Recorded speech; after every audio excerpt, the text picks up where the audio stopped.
बुध त्रयोदशी प्रदोष व्रत कथा। बुध त्रयोदशी प्रदोष व्रत करने से सर्व कामनाएं पूर्ण होती हैं।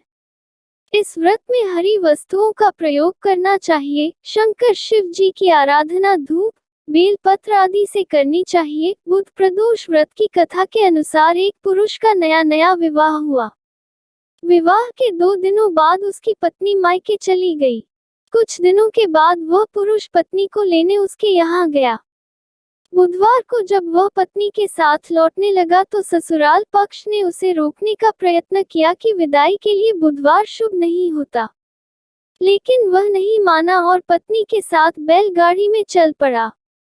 विवश होकर सास ससुर ने अपने जमाई और पुत्री को भारी मन से विदा किया। नगर के बाहर पहुंचने पर पत्नी को प्यास लगी। पुरुष लोटा लेकर पानी की तलाश में चल पड़ा। पत्नी एक पेड़ के नीचे बैठ गई। थोड़ी देर बाद पुरुष पानी लेकर वापस लौटा।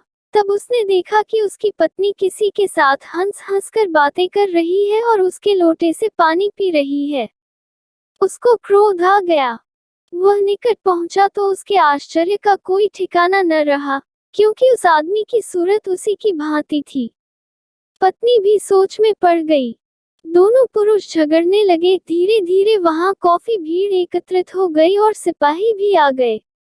हमशक्ल आदमियों को देख वे भी आश्चर्य में पड़ गए। उन्होंने स्त्री से पूछा, उसका पति कौन है? वह किन कर्तव्य विमूढ़ हो गई। तब वह पुरुष शंकर भगवान से प्रार्थना करने लगा, हे भगवान, हमारी रक्षा करे। मुझसे बड़ी भूल हुई कि मैंने सास ससुर की बात नहीं मानी और बुधवार को पत्नी को विदा करा लिया।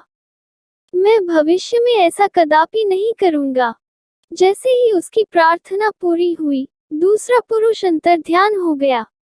पति पत्नी सकुशल अपने घर पहुंच गए।